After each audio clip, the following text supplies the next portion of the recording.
Welcome to Testaments of Faith. The Journey of Abraham. The Promise that Changed the World. Chapter 1. Abraham's Call and His Departure from Ur. Amid the grand city of Ur of the Chaldeans, a prosperous place filled with gods sculpted in gold and stone, a man received a call that would change the course of human history. His name was Abraham. God, the creator of heaven and earth, spoke words to him that would echo through eternity. Leave your country, your people, and your father's household, and go to the land I will show you. I will make you into a great nation. These words burned like fire in his heart.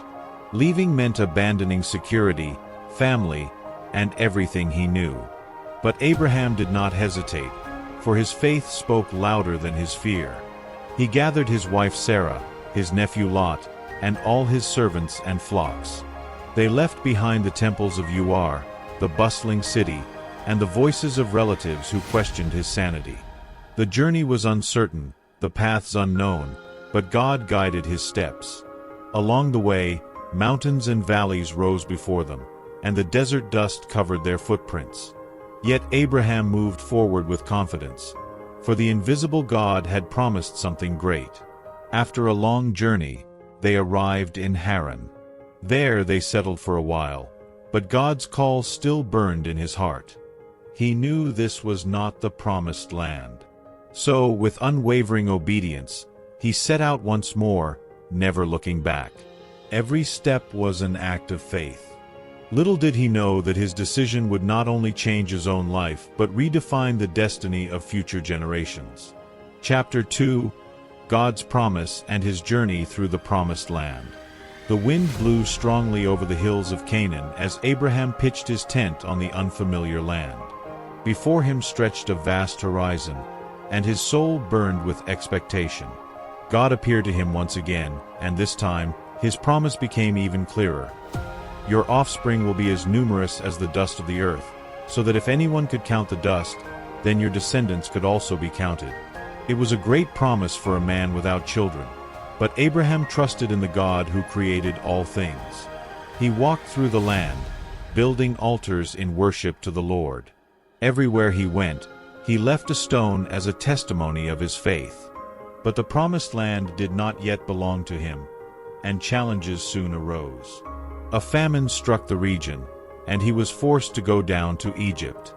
There, fearing for his life, he concealed his true identity, claiming that Sarah was his sister.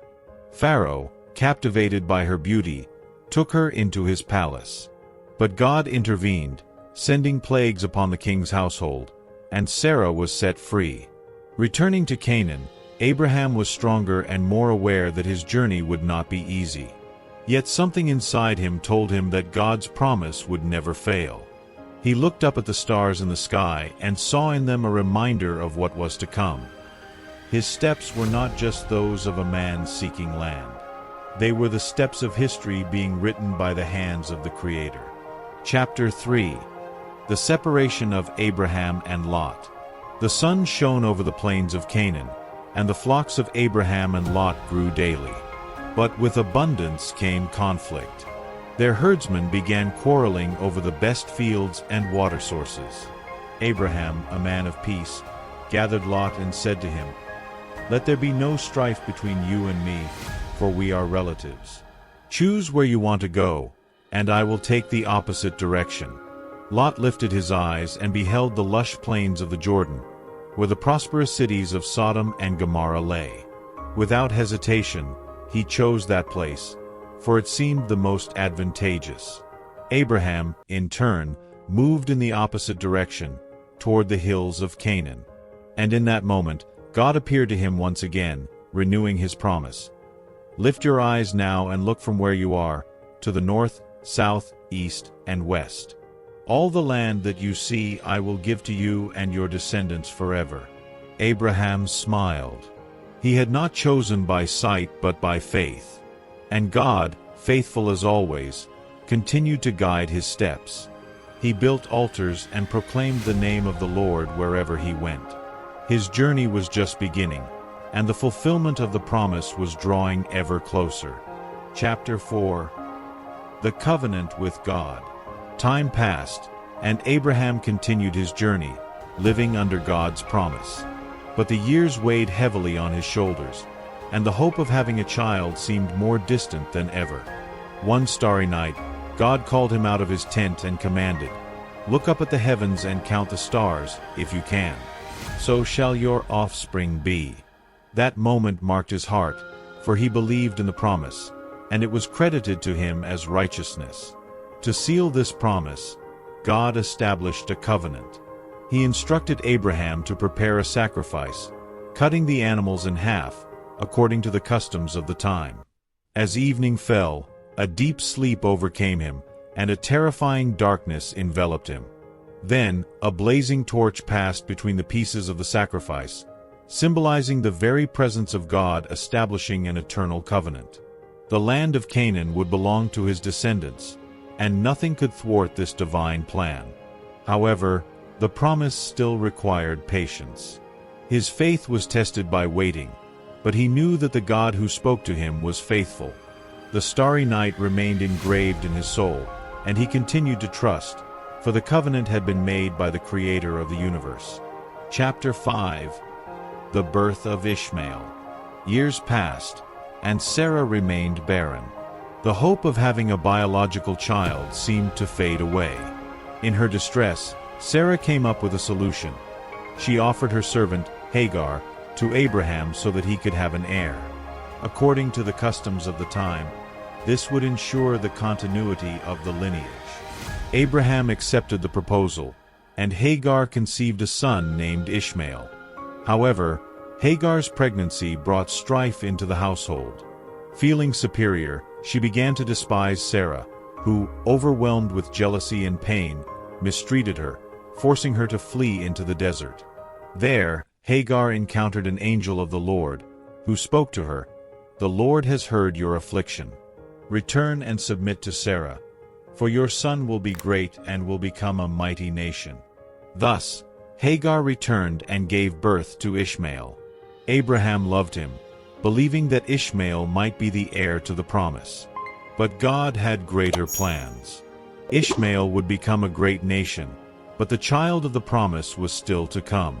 God's timing was different from man's, and Abraham would soon learn this in an extraordinary way. Chapter 6. Abraham's new name and the announcement of Isaac.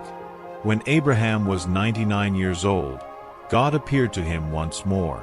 This time, he did not only reaffirm his promise but also gave him a new name, Abraham, the father of many nations. His wife Sarah also received a new name, Sarah, because she would bear a son. Abraham laughed upon hearing this. How could a man of his age have a child? And Sarah, with her womb long past childbearing? But God reaffirmed, "Within a year, your wife will bear a son, and his name will be Isaac." Despite the impossibility, Abraham fell on his face and worshipped. He knew that the God who had called him could accomplish the unimaginable. Shortly after, 3 mysterious visitors arrived at his camp. Abraham welcomed them with hospitality and served them a meal. One of them, who was the Lord himself, confirmed the promise. "In a year, Sarah will have a son." Behind the tent, Sarah overheard and laughed to herself. But God asked, "Why did Sarah laugh? Is there anything too hard for the Lord?" The promise was sealed. Abraham and Sarah were about to witness the miracle that would change their lives forever. The God of the covenant was faithful, and the laughter of doubt would soon turn into laughter of joy. Chapter 7. The destruction of Sodom and Gomorrah. Dawn was approaching as Abraham stood before the Lord. He knew that something terrible was about to happen. Sodom and Gomorrah, cities infamous for their wickedness, had provoked divine wrath. But Abraham, moved by compassion, interceded. "Lord, will you destroy the righteous with the wicked? If there are 50 righteous people, will you spare the city?" God, in his justice and mercy, promised to spare the city if at least 50 righteous were found. Abraham persisted, lowering the number until it reached 10. And God assured him, "If I find 10 righteous people, I will not destroy the city. But the righteous were few.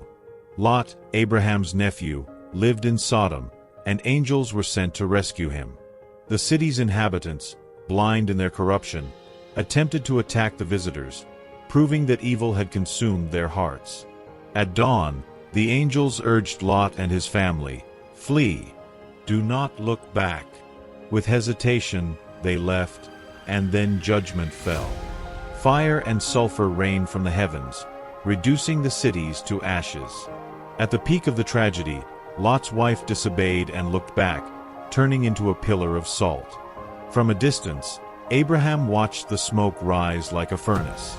God's judgment had been fulfilled, but Lot had been spared. The promise that Abraham would be the father of a great nation remained intact, for the Lord always keeps his word. Chapter 8. The birth of Isaac. The hope that once seemed impossible finally became a reality. When Sarah turned 90, the miracle happened. She conceived and gave birth to a son. Abraham, at 100 years old, held Isaac in his arms for the first time. "God has given me a reason to laugh," Sarah exclaimed, remembering her own disbelief upon hearing the promise. The boy grew up surrounded by the love and protection of his parents, carrying the weight of a divine inheritance. But not all was joy. The relationship between Ishmael and Isaac became strained. Sarah noticed that Ishmael, the son of Hagar, mocked her child. Fearing that the promise would be compromised, she asked Abraham to send Hagar and Ishmael away. The patriarch, deeply troubled, sought God's guidance, and the Lord said, "Listen to Sarah. Isaac is the heir of the promise. But I will also make Ishmael into a great nation." With a heavy heart, Abraham sent Hagar and her son away, trusting that God would fulfill his plan for both. Now, Isaac was at the center of the promise. The boy, whose name means laughter, was living proof that nothing is impossible for God. Chapter 9. The sacrifice of Isaac. The greatest test of faith was yet to come. God called Abraham and made an unthinkable request. "Take your son, your only son Isaac, to the land of Moriah and offer him as a sacrifice." The patriarch's heart tightened, but he did not hesitate. He trusted that God could even raise his son from the dead if necessary. So, he set out with Isaac and 2 servants toward the designated mountain. Along the way, Isaac, unaware of the true purpose of the journey, asked, "Father, where is the lamb for the burnt offering?" Abraham, with a firm voice, replied, "God will provide the lamb, my son." When they arrived at the mountain, he built an altar and prepared the wood. With tears in his eyes, he bound Isaac and raised the knife.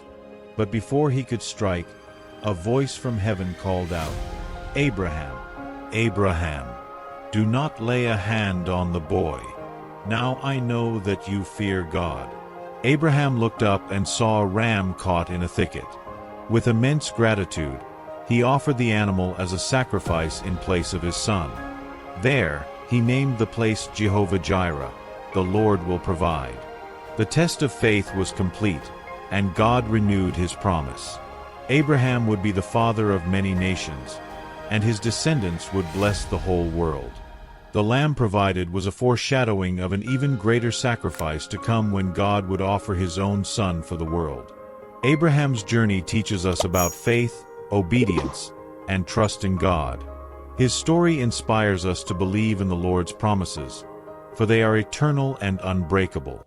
Like, share, and subscribe to our channel for more content. Stay blessed, and see you next time on Testaments of Faith. Thank you.